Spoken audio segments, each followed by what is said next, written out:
ตอนนี้นี่ค่อยอยู่ในกราฟของดอทคอยเด้อทุกคนเด้อแต่ว่าค่อยจะขอวิเคราะห์เบิ่งก่อนเนาะว่าแต่ละกราฟนี่กราฟใดงามเนาะในทรงนี้เด้อทุกคนเด้อเนาะเดี๋ยวเข้ามาเบิ่งอีทีเรียมนำกันโอเคอีทีเรียมทรงนี้ทุกคนเนาะกะ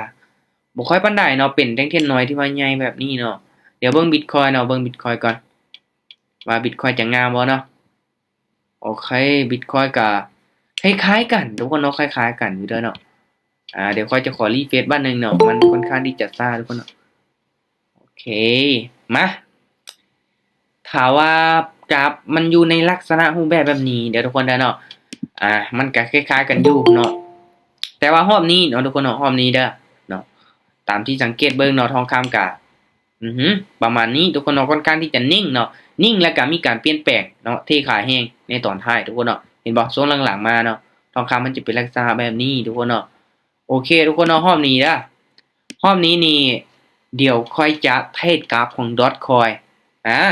เทรดเหรียญน้อยๆตัวนี้ทุกคนเนาะมาเบิ่งนำกันเด้อเนาะว่ามันจะเป็นลักษณะแบบใดเนาะสูง10 โมง10 โมงครึ่งเนาะตลาดมันจะสวิงบ่เนาะการเคลื่อนที่ของแท่งเทียนนี่อย่างเป็นแบบใดทุกคนให้ทุกคนมาเบิ่งนำกันเนาะทุกคนเนาะโอเคทุกคนเนาะสำหรับรอบนี้เด้อในการตั้งเป้าหมายของคอยเนาะอย่างน้อยเนาะต้นทุน300เหรียญนี่ให้ได้กำไรจาก100เหรียญทุกคนเนาะก็ถือว่าหลายแล้วทุกคนเนาะก็ถือว่าหลายแล้วเนาะถามว่าบ่ได้แท้ๆทุกคนเนาะให้ได้100เหรียญซะเนาะแต่ว่าเป็นไปได้ก็อยากได้หลายทุกคนเนาะโอเคแต่มาเบิ่งนำกันเนาะถ้าว่าเสียเนาะพลาดไปประมาณ5ไม่ติดเด้อทุกคนเด้อถ้าว่าค่อยวิเคราะห์พลาดไปประมาณ5-6ไม่ติดบ่วินเลยนี่ค่อยจะพักทุกคนเนาะแน่นอนเด้อทีมงานที่เข้ามาร่วมนี่ก็เทศตามได้ส่วนได้ทุกคนเนาะวิเคราะห์ไปนำกันเด้อเนาะและว่าไผที่อยากเทศตามก็ต้องยอมรับกับเสี่ยงให้ได้ทุกคนเนาะโอเคทุกคนเนาะมาออเดอร์แรกเนาะทุกคนเนาะออเดอร์แรกเด้อค่อยจะไปอยู่ที่20เหรียญเนาะ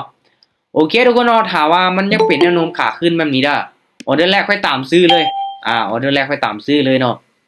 ถ้าว่า2เส้นตัวนี้ทุกคนเนาะยังขนานกันขึ้นไปเนาะยังขนานกันขึ้นไปค่อยขอตามซื้อก่อนเนาะแต่มาเบิ่งนำกันเด้อเนาะว่ามันจะขึ้นไปต่อบ่เนาะตอนนี้มันก็เป็นคู่ลงมาเนาะแดง2เขียว2แต่ว่าโอ้โหแห้งขายก็เริ่มมาเนาะเป็นแท่งแท่สลับบ่หรือว่าจังได๋ก็มาเบิ่งนำกันทุกคนเนาะแต่ว่าตามซื้อขึ้นไปแล้วเนาะออเดอร์นี้มาเบิ่งนำกันว่ามันจะขึ้นได้บ่เนาะขึ้นไปลุกขึ้นไปแนวโน้มขาขึ้นทุกคนเนาะเอาขึ้นได้บ่อึ๊บอีกหน่อยนึงโอเคโอ้โหขึ้นให้ดีใจทุกคนเนาะ1วิสุดท้ายกลับลงมาคือเก่าเนาะโอ้โหเสียดายทุกคนเนาะโอเคบ่เป็นหยังทุกคนเนาะข้อยยังเชื่อมันอยู่เนาะถ้าว่ามันเป็นขาขึ้นแบบนี้เด้อเนาะมันต้องมีเขียวมาแล้วจังไหมเนาะโอเคปั๊มเงินเนาะไป20เหรียญพลาดทุกคนเนาะไป40ออเดอร์นี้โอเคออเดอร์นี้ค่อยตามซื้ออีกขอซื้ออีกไหมทุกคนเนาะจัดไปออเดอร์นี้มาเนาะถ้าว่ามันยังเป็นแนวโน้มขาขึ้นแบบนี้เด้อแท่งเทียนเขียวตัวนี้เนาะยังติดกับเส้นสีเหลืองตัวนี้ทุกคนเนาะมีโอกาสที่จะขึ้นเขียวได้อยู่เนาะใช้คำว่ามีโอกาสเนาะแต่ว่าตอนนี้นี่มันเป็นแท่งเทียนสลับเนาะป๊าดตกลงมางามแต่บาดนี้เนาะโอ้บ่ว่าติสิเป็นแท่งเทียนสลับแล้วทุกคนเนาะสังเกตเบิ่งกราฟก่อนทุกคนเนาะออเดอร์นี้ก็ส่วนเน็ตวอลุ่มไปเนาะเส้นเน็ตวอลุ่มทุกคนเนาะค่อนข้างที่จะได้ผลอยู่ตัวนี้เนาะโอ้โหทุกคนเป็นแท่งเทียนสลับว่ะโอ้พลาดไป2ไม้ได้ทุกคนได้เนาะพลาดไป2ไม้เนาะโอเคคิดว่ามันจะเป็นขาขึ้นล่ะสิขึ้นเขียวหลายไม้ได้เนาะทุกคนเนาะแต่ว่ามันเป็นทรงไซด์เวย์แล้วเนาะทรงไซด์เวย์แล้วเนาะโอเคปรับเงินไม้ที่3มาออเดอร์นี้ถามว่ามันยังเป็นลักษณะแบบนี้เดี๋ยวทุกคนเด้อคอยตามซื้ออีกไหมจัดไปเดี๋ยวลองเบิ่งค่อยส่วนเน็ตวอลลุ่มเลยทุกคนเนาะเห็นบ่ค่อยส่วนอินดิเคเตอร์ตัวนี้เลยเนาะส่วนเลยเด้อเนาะมาเบิ่งนำกันว่ามันจะได้ผลบ่ทรงนี้ถามว่ามันได้ผลนี่โอ้โหเสียดายเลยจังไดลูกโอ้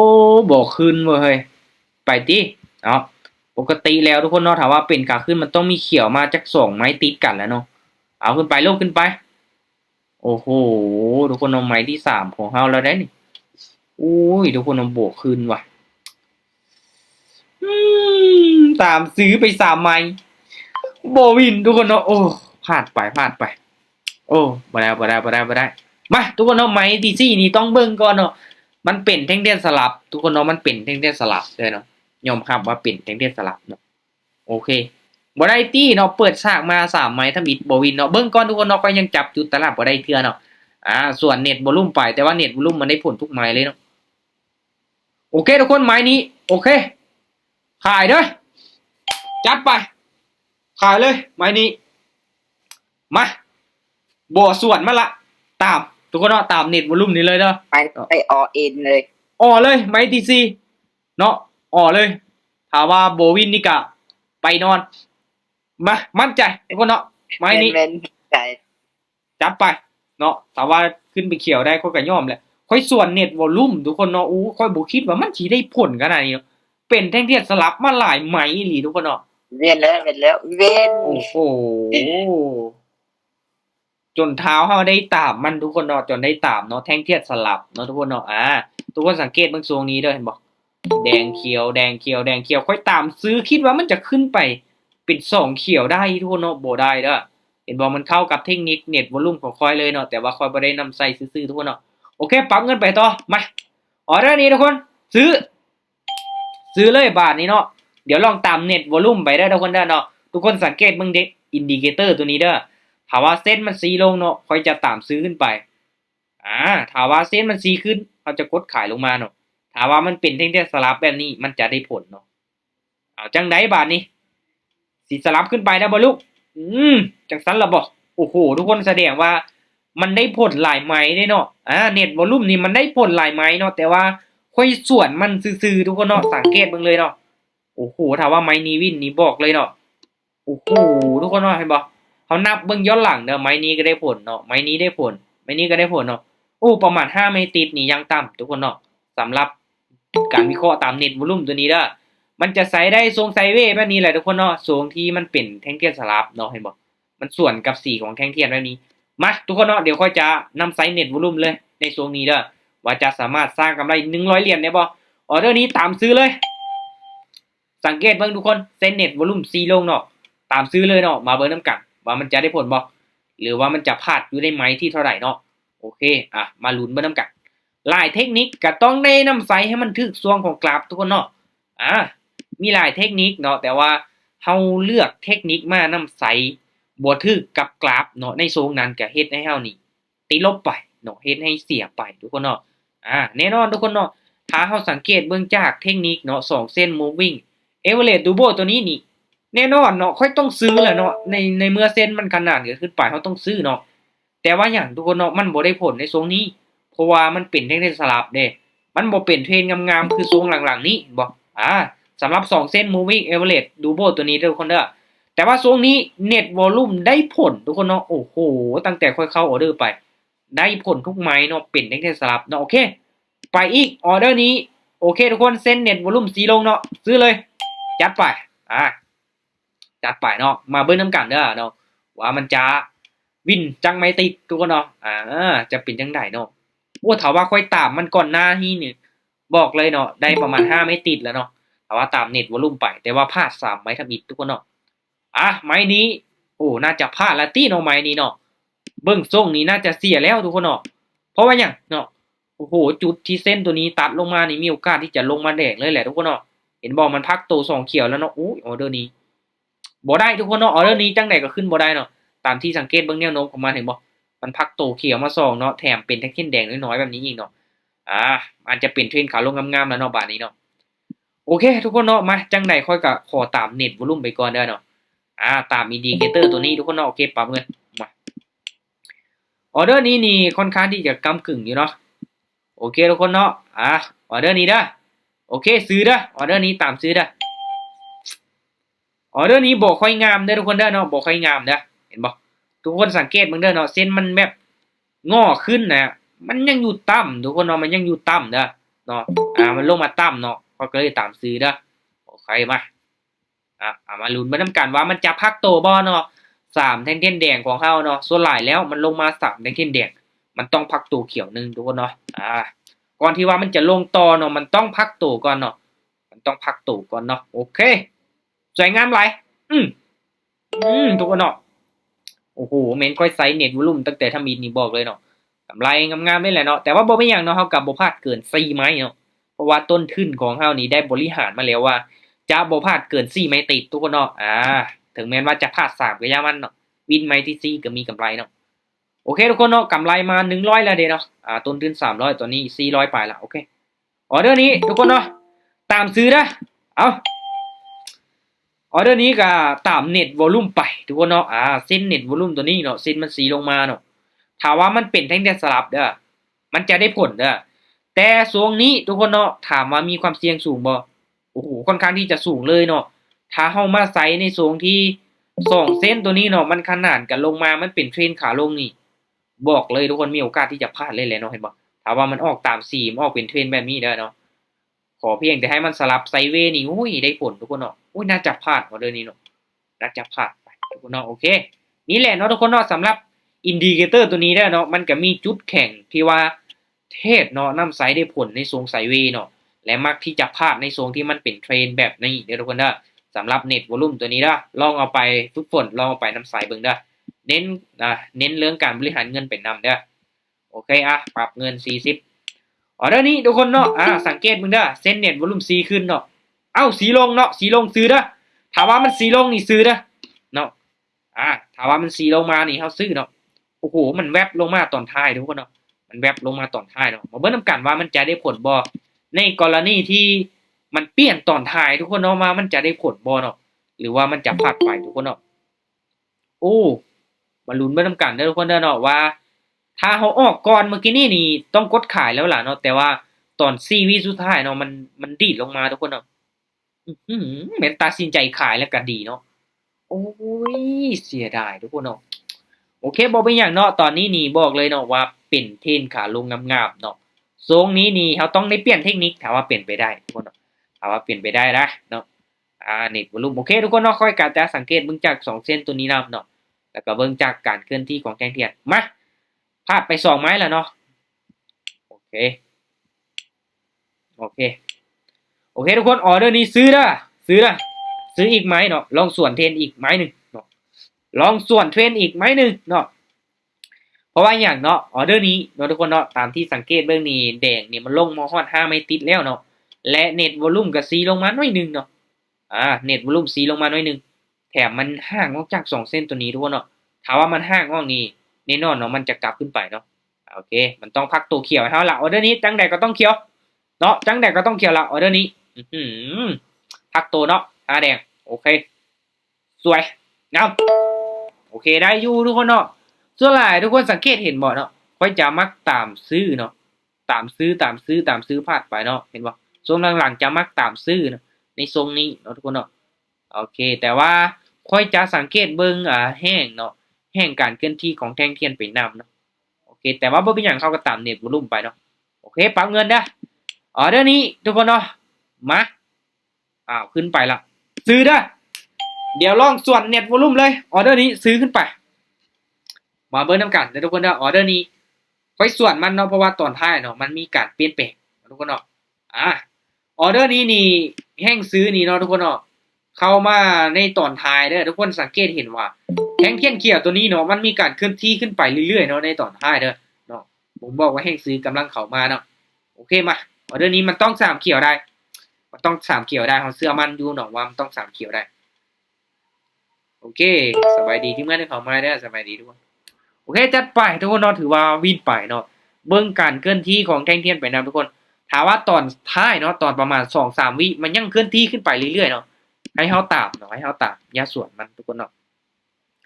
ทุกคนเนาะกรณีที่เกิดมา3เขียวแล้วก็แดง1แบบนี้เด้อแดง1แบบนี้ถามว่ามันกลับโตเด้อถามว่ามันกลับโตมันจะขึ้นเขียวได้ไหมต่อไปเด้อโอเคออเดอร์นี้ทุกคนซื้อเด้อซื้อเลยเนาะซื้อเลยถ้าเป็นไปได้นี่แท่งเทียนนี้ต้องเป็นแดงทุกคนเนาะแท่งเทียนเขียวตัวนี้ต้องเป็นแดงเท่านั้นเนาะโอเคสวยเนาะสวยเพราะว่าอย่างเนาะสังเกตเบิ่งเนาะแท่งซื้อนี่เริ่มเข้ามาแล้วเนาะเริ่มเข้ามาแล้วทรงหลังๆกันเนาะมา5แท่งเทียนแดงติดกันเนาะตัวนี้ก็ขึ้นไป5แท่งเทียนเขียวติดกันทุกคนเนาะโอเคสวยงามเลยแหละออเดอร์นี้เพราะว่าตามที่สังเกตเบิ่งการเคลื่อนที่ของแท่งเทียนทุกคนเนาะโอเคสวยเนาะได้ตามเป้าแล้วได้ตามเป้าโอแล้วเคได้ตามเป้ากับพักได้ทุกคนเด้อเนาะได้ตามเป้ากับพักนะ เด้โอเคก็กำไรมา150 เหรียญแล้วเนาะม มาเอา ให้ ด้วย กำไร100เหรียญแล้ว สุดยอดเนาะโอเคมาปั๊มเงินไปต่อเด้อเดี๋ยวค่อยจะไปต่ออีกก่อนเนาะเวลายังเยอะเนาะโอเคออเดอร์นี้เด้อทุกคนเด้อออเดอร์นี้เด้อโอเคซื้อถามว่าเสี่ยงบ่ออเดอร์นี้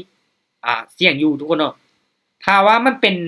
แท่งเทียนพักโตแบบนี้เด้อทุกคนเด้อเนาะส่วนหลายค่อยจะมักซื้อก่อนเนาะเขียวมาหลายๆไหมเนาะแดงนึงเนาะส่วนหลายค่อยจะซื้อก่อนแต่ถ้าว่าแห้งขายเทลงมาหลายอีหลีนี่สามารถที่จะลงมา2แดงได้ออเดอร์นี้เนาะมันติดกับเส้นตัวนี้เนาะทุกคนเนาะมันติดกับเส้นตัวนี้เด้อมาลุ้นมาทำกันว่ามันจะพักตัวให้เฮาได้บ่โอเคสวยเห็นบ่ทุกคนสังเกตเบิ่งย้อนหลังเนาะ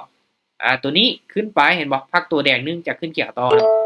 สวย4ไม่ติดล่ะมะถ้าว่าได้5ไม่ติดนี่โอเคเลยในรอบนี้ทุกคนเนาะถ้าว่าได้5ไม่ติดนี่โอเคเลยเนาะมีโอกาสที่จะได้เปิดกล้องของขวัญเนาะ5ไม่ติดเนาะโอเคแต่มาเบิ่งนำกันว่าค่อยจะเฮ็ดได้บ่เนาะมาออเดอร์นี้เนาะออเดอร์นี้ทุกคนเนาะโอเคเบิ่งสังเกตเบิ่งเน็ตวอลลุ่มพร้อมเนาะโอเคทุกคนเนาะออเดอร์นี้เด้อขาย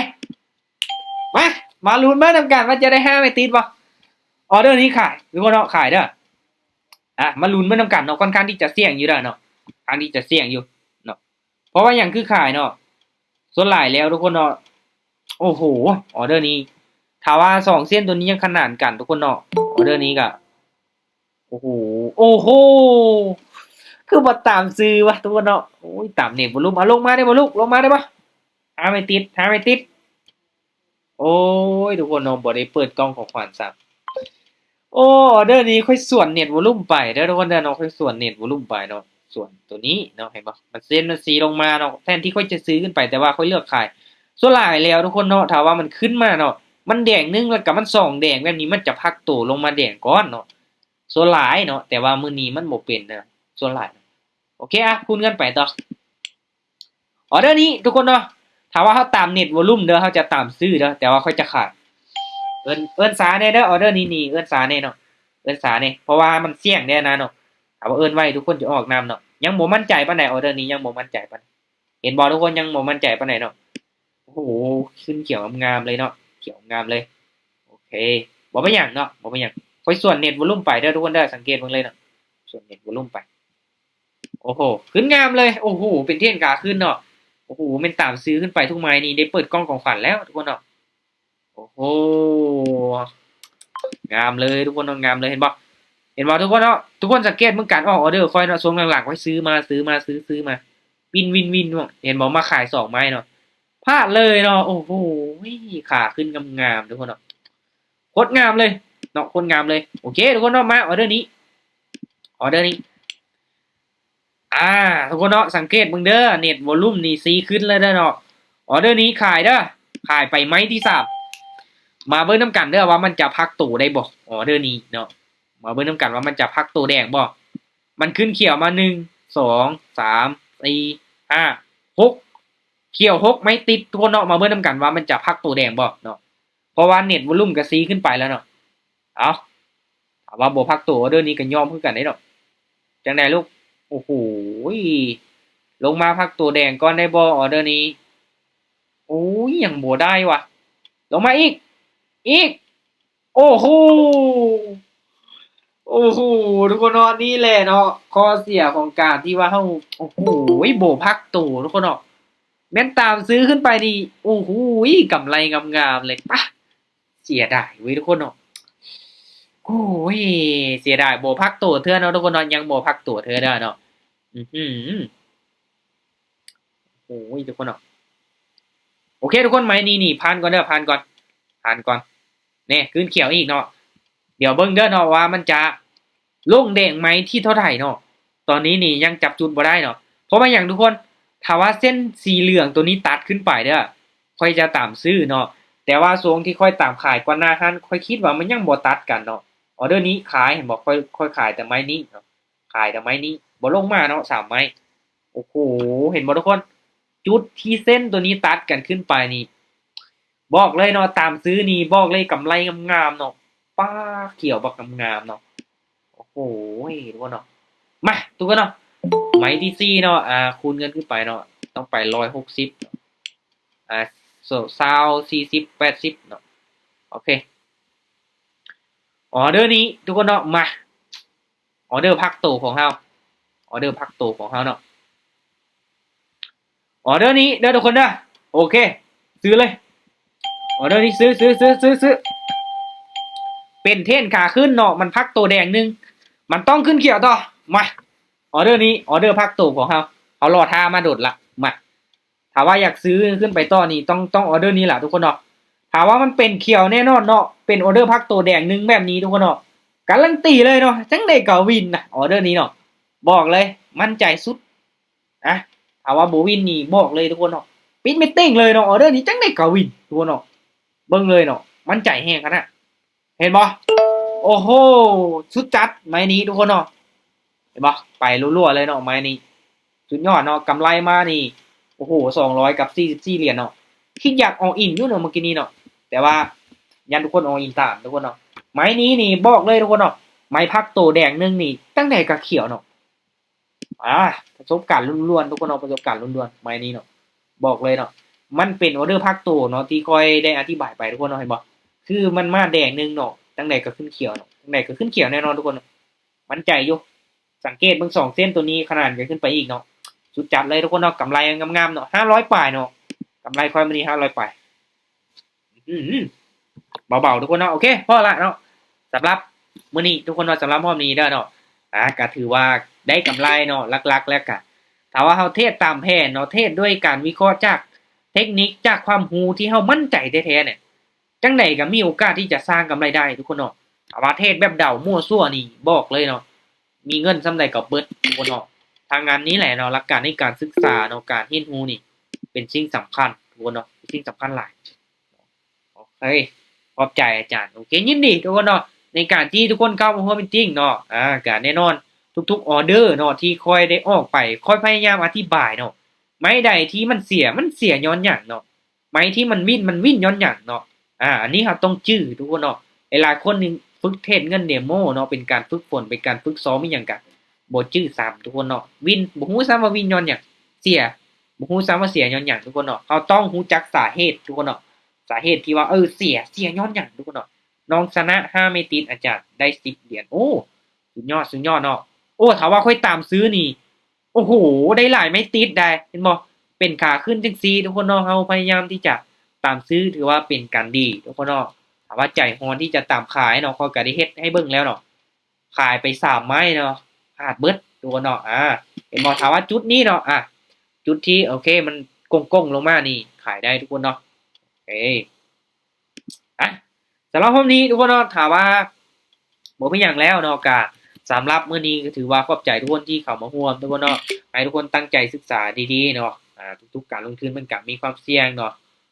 มีตัวใดบ่เข้าใจก็สามารถปรึกษาไว้ได้ทุกคนเนาะยินดีให้คำแนะนำเนาะสำหรับวันนี้ได้กำไรแล้วเนาะตามเป้าแล้วเฮาก็พักทุกคนเนาะการเทรดบ่จำเป็นต้องอยู่ในกราฟดนคือที่ค่อยได้บอกเนาะอยู่ประมาณ20นาทีเนาะบ่เกิน30นาทีเนาะได้กำไรแล้วก็พักทุกคนเนาะโอเคสำหรับวันนี้ทุกคนเนาะถือว่ากำไรงามๆเนาะบ๊ายบายเด้อเอาไว้มื้ออื่นเนาะโมงเก่าโมงเดิม